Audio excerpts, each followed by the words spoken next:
This channel does not promote any violent, harmful or illegal activities. All content provided by this channel is meant for an education purpose only.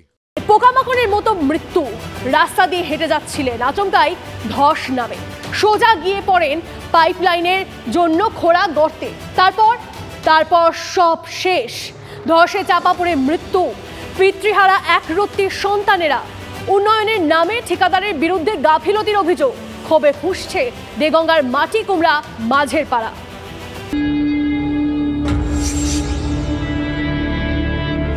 দেগঙ্গার দক্ষিণ মাটিকুমড়া মাঝের পাড়ায় জল জীবন মিশনের কাজ চলছে। রাস্তায় পাইপলাইন বসানো হচ্ছে, কিন্তু কোনো রেলিং নেই। রাতে কোনো আলো থাকে না। এদিকে বড় বড় গর্ত খুঁড়ে রাখা হয়েছে। দুর্ঘটনা ঘটে যাওয়ার পর এই ফিতে দুটো টাঙানো হয়েছে।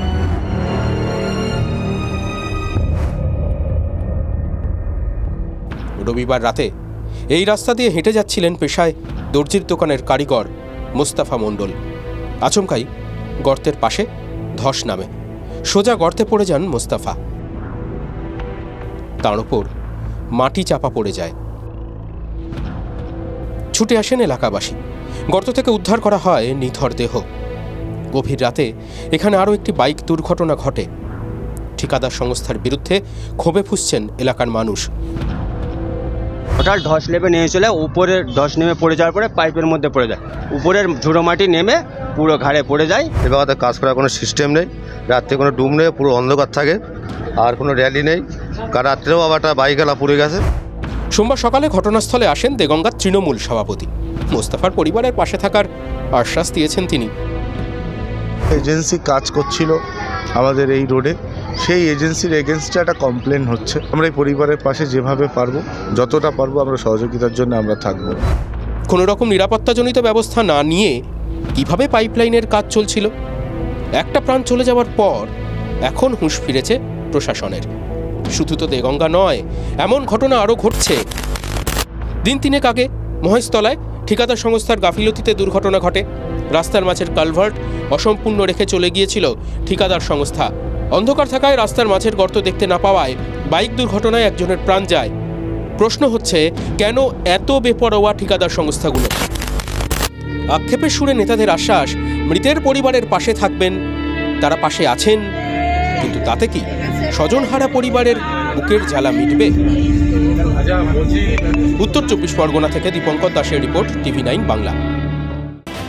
আমরা দিনভর অনেক ছবি আপনাদেরকে দেখাই, যে ছবি আপনাদের মনে অনেক প্রশ্ন তুলে দেয়।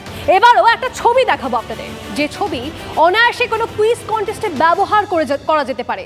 আগে পিসিআরকে বলবো সেই ছবিটা বিগ বলে প্লে করতে। পিসিআর, বিগ বল একবার দেখাও সেই ছবিটা। এই মুহূর্তে যে ছবি আপনারা দেখছেন, প্রথমে খুব ভালো করে দেখুন আপনারা ছবিটা। দুজন রাস্তা দিয়ে হেঁটে আসছেন, হাঁটার পর এই মুহূর্তে তারা যেটা পাস করছেন, যেটা ক্রস করছেন, সেটা আদতে একটা ব্রিজ। ভাইয়া ভালো করে ছবিটা দেখুন। এই যে জাম্প করলেন তিনি, এটা একটা ব্রিজ।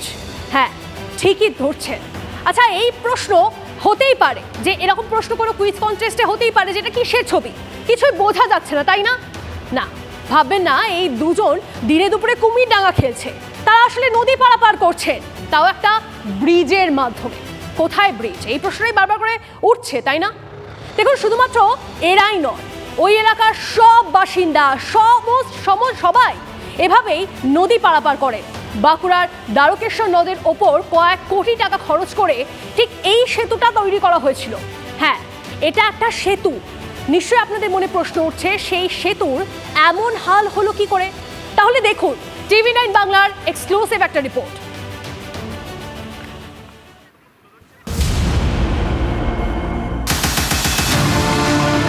সেতু নয়, এ যেন মৃত্যু ফাঁদ। গাড়ি চলাচলের কথা ছেড়েই দিলাম, হেঁটেও লোকে যাতায়াত করতে এখন আর সাহস পান না। বাঁকুড়া শহরের পাশ দিয়ে বয়ে গেছে দ্বারকেশ্বর। এই নদের খাত সারা বছর শুকনো থাকলেও বর্ষা এলেই দুকুল ছাপিয়ে যায় জল। নদের একপারে সুরপানগর, সোনাতাপল, বালিয়ারা সহ 10টি গ্রামের মানুষ বাস করেন। তাদের স্কুল, কলেজ, হাসপাতাল থেকে শুরু করে দৈনন্দিন বাজারহাট সব কিছুর জন্য নির্ভর করতে হয় নদের অন্য পারে থাকা বাঁকুড়া শহরের ওপর। আবার বাঁকুড়া শহরের সবজি বাজারের আমদানি পুরোপুরি নির্ভরশীল ওই গ্রামগুলোর ওপর। পারস্পরিক নির্ভরশীলতার কথা চিন্তা করে সরকারি কোটি কোটি টাকা খরচ করে 2014 সালে বাঁকুড়া শহর লাগোয়া ভাদুল সুরপানগর এই সংযোগকারী সেতু তৈরি করা হয়েছিল দ্বারকেশ্বর নদের ওপর। 2015 থেকে প্রায় প্রতি বছরই বন্যায় ক্ষতি হতে শুরু করে সেতুর। প্রথম কয়েক বছর সেতু সংস্কারে উদ্যোগী হয় প্রশাসন। 2018 সালে শেষবার বন্যায় সেতু ভেঙে গেলেও তার আর সংস্কার হয়নি। সেতুর অবস্থাটা একটু দেখাতে চাইবো। যে সেতু 2014 সালে তৈরি হয়েছিল, 10 বছরের মধ্যেই সেই সেতুর ব্লকগুলি কার্যত এলোমেলো অবস্থায় পড়ে রয়েছে। স্থানীয় মানুষ এর মধ্যে রাজনীতির গন্ধ পাচ্ছেন।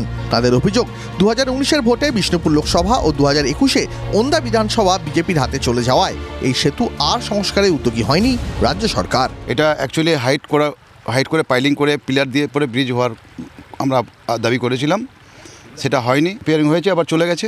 প্রত্যেক বছর ওই রিপেয়ারিংয়ের নামে লাখ লাখ টাকা আপনার লুট হয়েছে। টাকা পয়সা যথাযথ কোনোভাবেই ব্যবহার হয় না, এটা আমরা প্রথম থেকেই বলে আসছি যে এখানে টাকা চুরি হচ্ছে। স্থানীয় তৃণমূল নেতৃত্ব এই পরিস্থিতির জন্য বিজেপি বিধায়ক এবং সাংসদকেই দায়ী করেছেন। যিনি বিধায়ক ছিলেন তার উদ্যোগে এর আগে ব্রিজটি তৈরি হয়েছিল, কিন্তু পরবর্তী সময় আমরা বিজেপি বিধায়ক বা বিজেপির এমপির এই ব্যাপারে কোনো উদ্যোগ দেখিনি। যখন এই রাজনীতি করে কাজ, এরা মানুষের উন্নয়নে কোনো নজর দেয় না। আমাদের কাজগুলোই ঠিকভাবে যে বিভিন্ন জায়গাতে শ্মশান এবং বিভিন্ন স্কুল কলেজে যে পয়সা দিচ্ছি সেগুলোই ঠিকমতো দিতে দিচ্ছে না, আর তার জন্য বিধায়করা দায়ী। দোষারোপ পাল্টা দোষারোপ। এই রাজনৈতিক টানাপোড়েনে দীর্ঘ 5 বছর ধরে থমকে সেতু সংস্কারের কাজ। দিনের পর দিন নাজেহাল হচ্ছেন দুপারের কয়েক হাজার মানুষ। কবে আবার সাধারণ মানুষ এই সেতু দিয়ে নদী পারাপার করতে পারবেন, সেই দিকেই তাকিয়ে দুপাড়ের কয়েক হাজার মানুষ। বাঁকুড়া থেকে ক্যামেরায় বুধন কর্মকারের সঙ্গে হীরক মুখার্জি, TV9 বাংলা। সাধারণ মানুষের ক্ষোভ শুধু দেগঙ্গা বা বাঁকুড়া নয়, সেতুর দাবিতে আগুন জ্বালিয়ে পথ অবরোধ এলাকাবাসী। শীতের সকালে তেতে উঠল হুগলির আরান্ডি। সেতুর হাল দীর্ঘদিন থেকেই বেহাল। মাস তিনেক আগে হঠাৎ কিছু অংশ ভেঙে যায়। সমস্যায় পড়েছেন বেশ কয়েকটি গ্রামের কয়েক হাজার মানুষ। আরোরা খালের ওপর আরান্ডির সঙ্গে মাধবপুরের সংযোগকারী সেতু দিয়ে যাতায়াত এখন প্রায় বন্ধ। এলাকাবাসীর দাবি, বারবার প্রশাসনের কাছে সেতু সংস্কার অথবা পাশে নতুন একটি সেতুর দাবি জানিয়ে আসছেন, কিন্তু সেতু সংস্কার হচ্ছে কই? ধৈর্য হারিয়ে সোমবার সপ্তাহে প্রথম কাজের দিন টায়ার জ্বালিয়ে পথ অবরোধ করেন এলাকাবাসী। সিপিএমের সময় এই ব্রিজটা হয়েছিল, এই ব্রিজটা প্রশাসনের অবহেলার জন্য আজ এটা ধসে পড়েছে। প্রশাসনের কাছে বারবার আবেদন করার পরেও কিন্তু আমাদের কোনো কাজ হয়নি। তার জন্য বাধ্য হয়ে আমরা এই 7-8টা গ্রামের মানুষ আজকে আমরা অবরোধে বাধ্য হয়েছি। এলাকার প্রায় 12-14টা গ্রামের মানুষজন যাতায়াত করতে পারছে না। হ্যাঁ, আমরা দীর্ঘদিন এলাকার অঞ্চলের অঞ্চল সভাপতি, প্রধান, SDO, BDO, প্রশাসন সবাইকে আমাদের জানানো হয়েছে, এটা কোনো কাজ হয়নি। ভোটের মুখে ভাঙাচোরা সেতুকে হাতিয়ার করে ময়দানে শাসক বিরোধীও। তৃণমূল কংগ্রেস ওই ভাঙা ব্রিজটা নিয়ে কোনোরূপ গুরুত্ব দেয়নি, তাই সাধারণ মানুষ দীর্ঘদিন ধরে নাজেহাল হয়ে গেছে। কারণ এই সময় এবারে চাষ শুরু হবে, মাঠে ধান রোয়া শুরু হবে। ব্রিজটা তো অনেক আগে থেকেই ক্ষতিগ্রস্ত হয়ে পড়েছিল এবং এখন আরও হয়ে গেছে। তো আমরা তো উপর নেতৃত্বকে আমরা জানিয়েছি এবং আবারও জানাবো, আর্জি জানাবো যাতে করে দ্রুত মেরামত করা হয়। কৃষি এলাকা, চাষের কাজ শুরু হবে। সেতু খারাপ থাকায় যাতায়াতে নাজেহাল হচ্ছেন কৃষকরা। তারাও সামিল হয়েছিলেন পথ অবরোধে। এই অবরোধের জেরে মায়াপুর খানাকুল রুটের বাস চলাচল বন্ধ হয়ে যায়। খবর পেয়ে ঘটনাস্থলে আসে পুলিশ। দাবি দাবা নিয়ে গ্রামবাসীদের আশ্বস্ত করলে অবরোধ তুলে দেন তারা। হুগলি থেকে তন্ময় বৈরাগীর রিপোর্ট, TV9 বাংলা। আর ওদের মানে ননিবালা, মহেন্দ্র রায় বিক্ষোভ দেখানোর সামর্থ্য নেই। কারো বয়স 105, কারো 80 পার। বছর বছর কি মিলেছে জানেন? শুধুই প্রতিশ্রুতি, কিন্তু কপালে জোটেনি বার্ধক্য ভাতা। এবার তারা যা করলেন হতবাক জলপাইগুড়ি।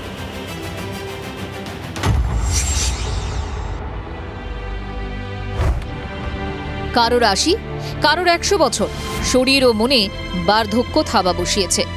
ছেলেমেয়েরাই একমাত্র ভরসা। তারা মুখ তুলে চাইলে তবেই খাবার জুটছে, অথচ হকের বার্ধক্য ভাতা থেকে দিনের পর দিন বঞ্চিত। এমনই 70 জন বৃদ্ধ বৃদ্ধা একগুচ্ছ অভিযোগ নিয়ে জলপাইগুড়ি পোস্ট অফিস মোড়ে দাঁড়িয়েছিলেন। তার মধ্যে ছিলেন 105 বছর বয়সী ননিবালা রায়ও। জলপাইগুড়ি দিয়ে যাচ্ছে রাহুলের ন্যায় যাত্রা। সেই খবর পেয়েই বার্ধক্য ভাতা করিয়ে দেওয়ার দাবি নিয়ে পৌঁছে গিয়েছিলেন ননিবালারা। প্রায় 3 ঘন্টা দাঁড়িয়েও ছিলেন সেখানে। তা আপনি কি পার্টি ফাটি করেন নাকি? না, করি না দাদা, পার্টি করেন না। আচ্ছা, তো আপনি রাহুল গান্ধীর কাছে কেন গেলেন? ওই মানে পাবো দেখি গেলাম ওই আশায়, যদি কিছু করে দিতে পারে। হ্যাঁ, এরা নেতা মানুষ, যদি কিছু করে দিতে পারে, যদি করে দিতে পারে তাহলে আমরা গরিব মানুষ, আমরা একটু ভালো হয়। জন্য তো 2 বার করলাম, পাইলে ভালোই হয়, পাইলে খুব ভালো হয়। এভাবে রাহুল গান্ধীর কাছে আসার কারণ কংগ্রেসের স্থানীয় পঞ্চায়েত সদস্য জানিয়েছেন। তো রাহুল গান্ধী আমাদের দাবিপত্রটি গ্রহণ করেছেন, উনি সংসদে এই দাবিটা তুলে ধরবেন, তাতে করে কেন্দ্রীয় সরকার এবং রাজ্য সরকার এটা সহানুভূতির সাথে এই বৃদ্ধ এবং বিধবাদের যে ভাতাগুলো বঞ্চিত, যারা 80 বছর হয়ে গেছে, 100 বছর হয়ে গেছে, তারা এখনো পাচ্ছে না, তাদেরটা অবশ্যই তারা সরকার এটা ভাববে। জেলা পরিষদের সহকারী সভাধিপতি সীমা চৌধুরী নাকি গোটা বিষয়ের কিছুই জানেন না। TV9 বাংলার কাছে খবর পেয়ে নেত্রী জানালেন, এই ঘটনা যখন আমরা আপনাদের মাধ্যমে জানতে পারলাম, নিশ্চয়ই এলাকার মানুষের জন্য বাংলার মুখ্যমন্ত্রী যে দুয়ারে প্রশাসন করেছে পাড়ায় পাড়ায় সমাধান, সেখানে যাতে তাদের সমস্যার সমাধান হয়ে যায় তার জন্য নিশ্চয়ই আমরা দেখব। বিষয়টি খতিয়ে দেখার আশ্বাস দিয়েছেন জলপাইগুড়ি জেলা শাসক শামা পারভিন। প্রতিশ্রুতি মেলে, আশ্বাস মেলে, কিন্তু আজ পর্যন্ত তাদের জোটেনি বার্ধক্য ভাতা। কোনো রাজনীতির রং এদের গায়ে লাগেনি বলেই কি তারা এই বার্ধক্য ভাতা পাচ্ছে না? এই প্রশ্ন কিন্তু আরও একবার উঠে গেল। নীলেশ্বর সান্যাল, TV9 বাংলা, জলপাইগুড়ি।